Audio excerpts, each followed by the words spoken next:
There's a dark side to this which I don't talk about too much. But while I paint the bright picture and I'm optimistic we'll make it happen, the dark side is if we don't do what I've suggested we will do, we're starting to see the roots of a problem in India where many districts have what is called an insurgency problem, where the rule even of the government is no longer applicable. And that is an accumulation of the social problems, ultimately. So even if sitting in the armchair, why should I be involved, who's a person who's well off, who's a person who says, oh, the government should do everything for me, or, everybody is corrupt. Why should I take personal interest is from two perspectives. That if I am thinking, and I spoke to you about my forefathers from the 13th century and where we reach today, if I am thinking that what should my great-grandchildren have in India, then there are two things. One is the positive side, the other is they can definitely not have the negative side. We need to make those adjustments today. So what do I want, to summarize, for my great-grandchildren and having started the journey? We will be number one in population, there's no doubt. I want that we should be top 3 in nominal GDP, trade, per capita, ease of doing business. If that's there, then we are doing very well in agriculture, manufacturer, services. There's no doubt. Everything will fall in place. I want that we have 100% literacy, sanitation, water supply, electricity, healthcare, shelter for everybody. There should be high quality at all levels based on merit and based on need, not based on income or status. And this is what we discussed on earlier. And in fact, in a very interesting way, it correlates, with Reverend Guru's comments. That, it's not that you should think that you are privileged and the other person deserves nothing. But we have to think how everybody can get the same. And I did give what I believe is a pretty logical and scientific administrative model and solutions to unlock the resources to make that happen. Education should be on merit and there should be adequate supply. We shouldn't be having our children coming to tertiary education and thinking they should go overseas to get education. We should have more than adequate supply in India of the best type. Research and development, we should have invested so much, and in particular we should be receiving every year 2 or 3 Nobel Prizes for research which has changed the way we can desalinate water, the way we can irrigate better, the way we have some medicines going which solve many of the problems of the poor people, improvement of agriculture to improve the productivity. We should have that investment in research and development today so that we are getting those sort of prizes at that point of time. We should be winning 50 medals in the Olympics. By then, hopefully all this infrastructure would have caught up and people can work hard and play hard. Along with all this, I think it's very important that we preserve our culture. I think we talked about that in the beginning. I would really like that my great-grandchildren still enjoy the Ramayana, the Mahabharata, do speak multiple languages, which often we do in India, do have a respect for their elders, do have a respect for all religions. And I think that's something that we have to work on consciously as parents and citizens today to ensure that as we move forward and we are painting the India of tomorrow, along with what we normally see, which is, it's almost now 3 parameters. We traditionally tend to focus on that, the GDP growth and the FDI and all those aspects. I think the second aspect is we have to deliver the social agenda. And the third aspect of it is we must continue our culture and we must continue our values and we must continue that secular spirit and understanding across nations. I don't think this is a dream, what I've shared with you. Based on all the challenges that we spoke about, I don't think it's a dream. I think it can be done. Seeing our history itself, which I traced for you from 1947, then 1991, which was a milestone from the point of view of the problems we reached, we have the capacity to fix the issues and solutions. And there are many individual initiatives. The question actually then comes down to how can more of us individually, whether in private sector, whether in NGO, how can we have the spirit to say what can we do, have accountability, rather than sit back and say government has to do this or somebody else has to do it, or because somebody is taking corruption, if I want to get my job I will pay. We have a responsibility to make that happen. One of the things I think which is very interesting from the context which I traced for you we talk about now India opening up with ASEAN. It's called Looking East. And it's one of the, strong policies and extraordinary progress, being made between these two great countries, in terms of improving our relationships across various parameters that we talked about. I would say, can we add a further? I already talked about culture. And I think extraordinary efforts being made, on films, on music, on culture, on food, for people to understand each other. But can we think, apart from the trade agenda and the soft culture agenda, can we look in each of the ASEAN countries? So we talked about, for example, in Thailand, tourism. I think Thailand has learned a lot on irrigation because of the floods that we have done here. We talked about how somehow basic healthcare and education here seems to have come up to a better standard. If we go across each ASEAN country, we can find something working well. Can we share that? Can we learn from that? So for me, I think the concept of working with Thailand or working with ASEAN needs these three elements. The traditional elements of increasing the flow of trade and investment. The cultural element which comes from tourism, which comes from, the exchange of religion and all the wonderful things that's happening and all the cultural situations. I think the middle piece, we need focus, because I don't think we can do this alone. The picture that I paint for you of India tomorrow, we cannot do it alone. We should have an open mind, but we should have, in the interactions with the community of the world, including in ASEAN and Thailand, what can we learn from your success? What can we share with you? And I think that will help. To end, I would just like to quote, and some of you may have read, particularly in this audience, poet Kalidasa. He wrote this in 5th century AD. And he talks about actually yesterday, today and tomorrow.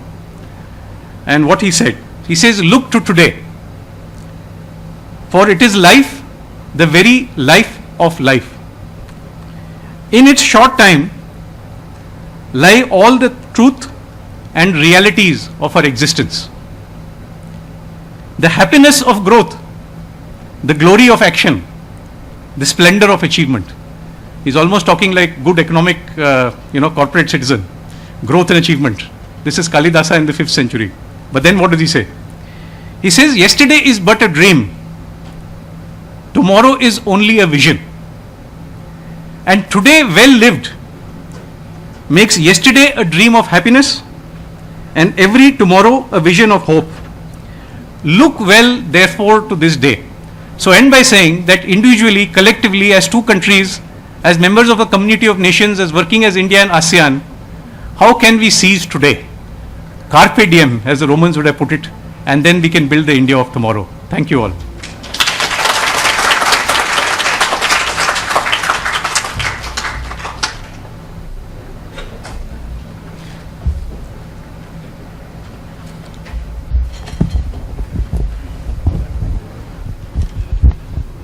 I'd like to take this opportunity to thank Mr. Shekhar for his wonderful speech, and also to welcome His Excellency Mr. Harsh Shringla for joining us here today. And hello, may I please invite Mr. Shringla to come up here and give us a congratulatory message, please.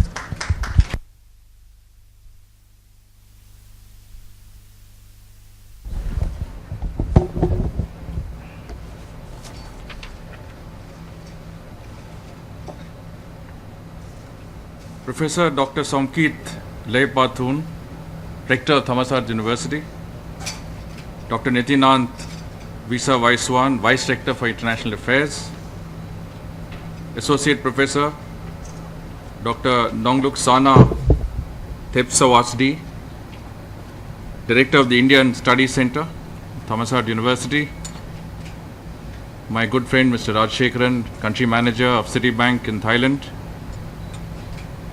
my colleague, Councillor Mr. Ashish Padhi, members, distinguished members of the Indian community who are here, faculty members, students, distinguished invitees.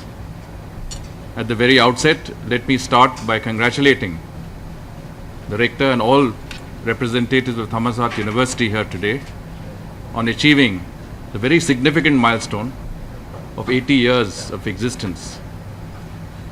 Over the last many decades, Thammasat University has emerged as a beacon of knowledge, not only in Thailand, but in the region and in fact all over the world. But I think your more important contribution has been in shaping the minds of the many generations of students who have passed out from these hallowed portals and have joined the ranks of leaders in Thai polity, in Thai jurisprudence, academia, business, in fact all walks of life in Thailand. And I think that is the greatest contribution that any academic institution can make to its country and to its region. And our own association with the university, for which we are very proud, has been drawn into sharp focus by the Indian Studies Centre, which itself is today celebrating and commemorating 20 years of its existence, 2 decades of the establishment of an Indian Studies Centre that has contributed so greatly to an understanding of both our countries, an in-depth understanding of India in Thailand. And I think that contribution has to be seen in the context of your being able to contribute and input into policy making of government, of businesses, of important centers of activity between India and Thailand in understanding how to make the best decisions when it comes to India and India-Thailand relations. And for this, we congratulate you and felicitate you. And we as part of the Embassy of India in Thailand are very, very proud to be associated with this study center. Now, of course, when you talk about an Indian Studies Center, we also talk most importantly of its students. And I'm sure all of you are here who are students of the Indian Studies Center. You have to recognize that you are a very important resource. Your knowledge, your understanding, your domain awareness of India is going to be increasingly important as India and Thailand increase their salience in international and global affairs. You will be increasingly sought by governments of the day, by businesses, by all those, as I said before, who are going to make decisions on how best to develop their own relations, their own interactions and their own engagement with India. And I think clearly in this process, the Indian Studies Center and the exchanges it has had with Indian universities, Indian institutes, Indian academia would be a very, very important center for that understanding of India in Thailand. I want to dwell very briefly on India-Thailand relations because no focus on an Indian Studies Center would be complete without trying to put India-Thailand relations in perspective, however brief that may be. One, of course, is that as far as we are concerned in India, Thailand is one of our most important neighboring countries, not only because of the geographical proximity and the contiguity that we have through a common maritime boundary, but because we share centuries of a common understanding through shared ideologies, through civilizational and cultural and spiritual links. And here I want to pay my very, very profound respects to the most venerable Arya Vongso, whom I am very happy to learn has agreed to be an advisor to the Indian Studies Center. Now he, as I understand and know of him, is a great exponent of Indian spirituality, of Buddhism. It is the ties that bind us spiritually between our two countries. And I think his association with the Indian Studies Center would be very important in the development of the center and in the understanding, in the very, very fine understanding of what India and Thailand represent together. And my felicitations to the most venerable Arya Vongso. Now coming back to India-Thailand relations, a very important part of this is the trade and investment ties. My friend Mr. Rajshekharan has dwelt on it in great length in his most engaging and in-depth address just before. All I want to say is that trade today between our two countries is at about $9 billion. The potential is much, much greater. We can do much more to increase this. One of the means that we are looking at to increase trade is through a free trade agreement, which is currently under negotiation. As you know, we are also concluding a free trade agreement with the ASEAN, but our trade agreement with Thailand would be ASEAN Plus, that means we can do better than what we do with the rest of ASEAN when it comes to Thailand.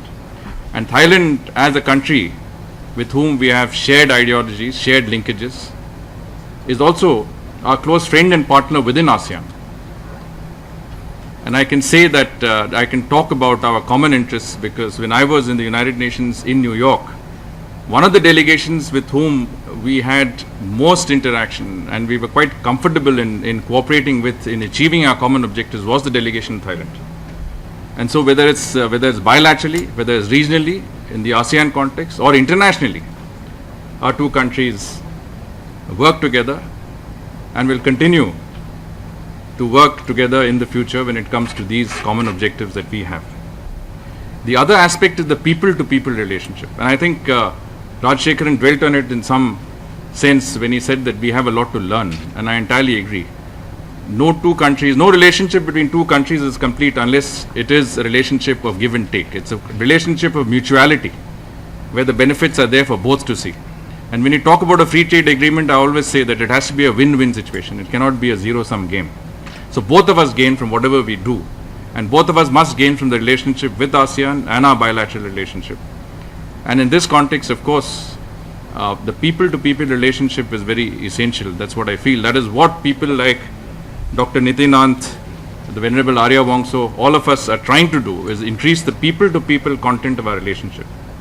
As many of you know, 1 million Indian tourists visit Thailand every year. Thailand is our destination of choice, is a preferred destination for Indian tourists. And about 100,000 Thai citizens visit India every year, mainly to the pilgrimage routes. And we also see that there is greater interest in tourism in India, and we hope we can tap that potential. But what makes this connectivity, what makes this people-to-people contacts possible? It is the connectivity that we need and we need to establish between our two countries. Now we have excellent air connectivity with 170 flights a week between India and Thailand. What we are working on is road connectivity, a road linking India to Thailand through Myanmar. And India, Myanmar and Thailand are working together to complete the trilateral highway. I think many of you who are students of India would know that this highway is almost complete. There are only 3 segments that are left. One segment, all 3 segments are in Myanmar. One is closer to India, one is in the middle, and one is closer to Thailand. So each of us are working on those segments which are closest to us, I suppose. And Myanmar is working on the middle segment. But by 2016, we hope to achieve seamless connectivity, which means that goods and people can travel between India and ASEAN through Myanmar and Thailand on a regular basis by the land route, which till today has not been possible. And of course, we need to develop better sea connectivity, but that already exists. I can tell you because my baggage has taken barely 2 weeks from the time it left Mumbai port to arrive in Rayong port in Thailand. So there is good sea connectivity between our two countries. Now I want to end, because I know mine is not supposed to be a long talk, I'm simply supposed to say a few words, by trying to put again a sense of where contemporary India lies. And again, I think Shekhar has dwelt on it in great length, but I've just tried to put it in my own, the way I see it in my own perspective. Today, of course, we have emerged from a very, very important election. An election that has lasted 5 weeks in its actual phase of polling. It has involved 814 million voters who were eligible to vote, out of which 550 million have actually voted.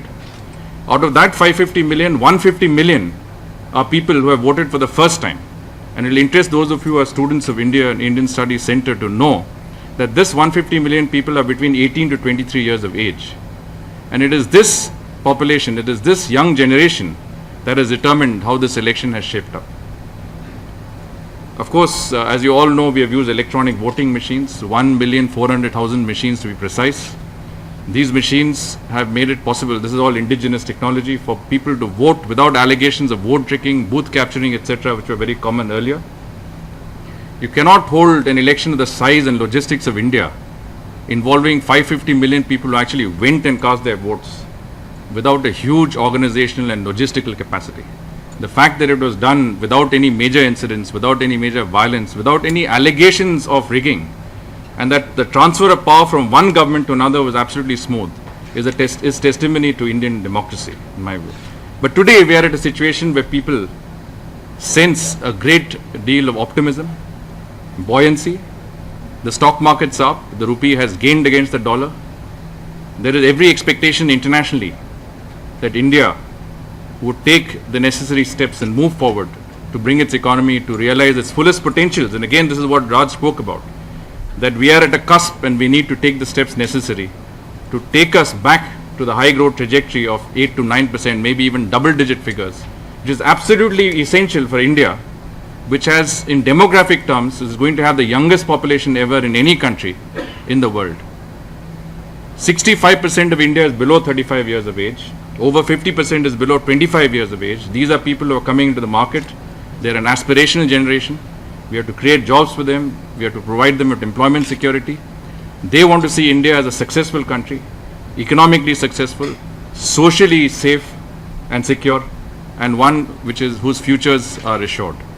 And it is this India to which we hope students of the Indian Studies Center will focus and will see that when the time comes, their expertise, their knowledge, and what they represent in terms of their studies will be in great demand in not only now but in time to come. Thank you very much for this opportunity.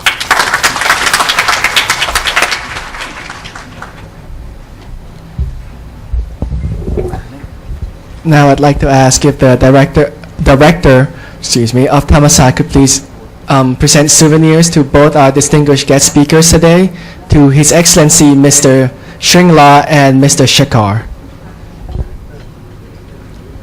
The Rector of Thammasat University, please.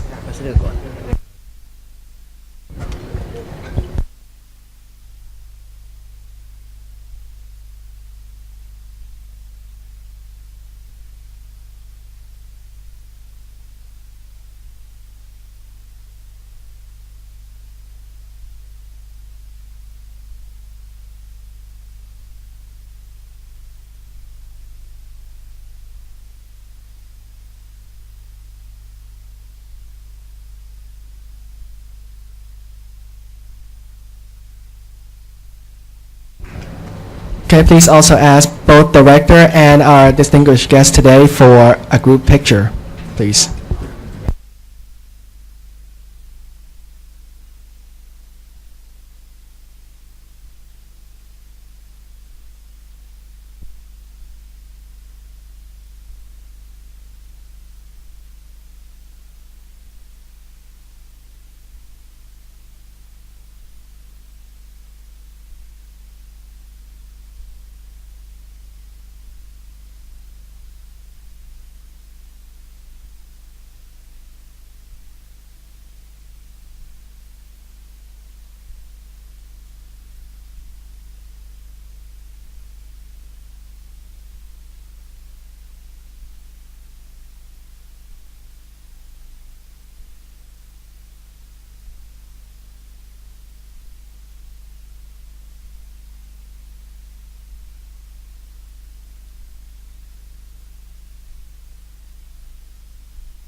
ในลำดับต่อไปนะครับเราก็จะเป็นการอภิปรายหัวข้อเรื่องอินเดียกับอาเซียนโดยทีมงานของวิทยาลัยปรีดีนานาชาติปรีดีพนมยงค์นะครับโดยจะมีผู้ดำเนินการเป็นอาจารย์ปรีดีโดมพิพัฒน์ชูเกียรติซึ่งเป็นศิษย์เก่าธรรมศาสตร์นะฮะโดยที่หลังจากที่อาจารย์ปรีดีโดมได้สำเร็จการศึกษา คณะสังคมวิทยาจากธรรมศาสตร์ก็ได้ไปศึกษาต่อที่ประเทศอินเดียแล้วก็ได้เกิดความสนใจในเรื่องสังคมวิทยาต่างๆทางด้านอินเดียแล้วก็เคยมีผลงานการตีพิมพ์เรื่องทฤษฎีทางเรื่องของสังคมวิทยาในอินเดียเพราะฉะนั้นก็เชิญอาจารย์ปรีดีโดมได้เลยครับ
ครับเรียนท่านผู้มีเกียรติที่เคารพกิจกรรมในงานสัมมนาวิชาการ India Thailand Partnership for Promotion of Peace and Prosperity ในช่วงนี้เป็นการอภิปรายในหัวข้อ India and ASEAN หรืออินเดียและอาเซียนก่อนที่จะแนะนำผู้อภิปรายผมขอเกริ่นถึงความสำคัญของการอภิปรายในหัวข้อนี้อย่างสั้นๆนะครับคำกุญแจไขหนึ่งหรือคีย์เวิร์ดหนึ่งที่สำคัญในหัวข้อของงานวิชาสัมมนาวิชาการในวันนี้ India Thailand Partnership for Promotion of Peace and Prosperity ครั้งนี้คือคำว่า partnership ซึ่งคำนี้สามารถแปลเป็นไทยได้ว่าการเป็นหุ้นส่วนหรือการเป็นพันธมิตรโดยงานสัมมนาวิชาการความเป็นหุ้นส่วนและความเป็นพันธมิตรระหว่างประเทศอินเดียและไทยมีจุดมุ่งหมายที่จะเข้าใจความสัมพันธ์ระหว่างอินเดียและไทยที่มีมาอย่างยาวนานจนถึงปัจจุบันอย่างไรก็ตาม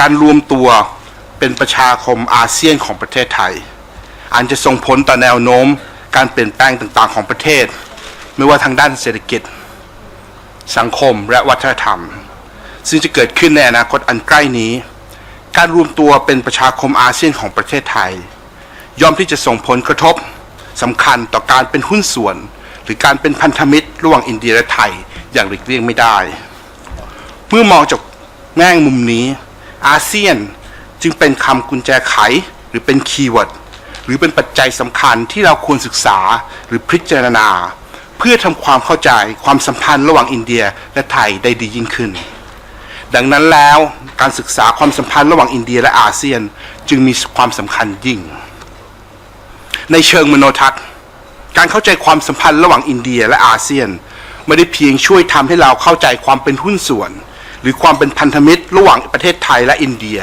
ในบริบทใหญ่ระดับภูมิภาคเท่านั้นแต่การเข้าใจความสัมพันธ์ระหว่างอินเดียและอาเซียนยังสามารถช่วยทำให้เราเข้าใจรายละเอียดของการเป็นหุ้นส่วนหรือรายละเอียดของความเป็นพันธมิตรแนวโน้มและทิศทางของความสัมพันธ์ระหว่างประเทศอินเดียและประเทศไทยได้ดียิ่งขึ้นการอภิปรายในวันนี้มุ่งหวังที่จะให้ภาพความเข้าใจเกี่ยวกับความสัมพันธ์ระหว่างอินเดียและอาเซียนโดยผู้อภิปราย2ท่านผู้อภิปรายท่านแรกคือรองศาสตราจารย์ดร.เรือโทนพดลชาติประเสริฐท่านเป็นรองศาสตราจารย์ทางด้านประวัติศาสตร์ที่คณะศิลปศาสตร์มหาวิทยาลัยธรรมศาสตร์ของเราท่านเป็นผู้เชี่ยวชาญด้านอาเซียนศึกษา ท่านยังสอนวิชาต่างๆเกี่ยวกับประวัติศาสตร์เอเชียตะวันออกและเอเชียตะวันออกเฉียงใต้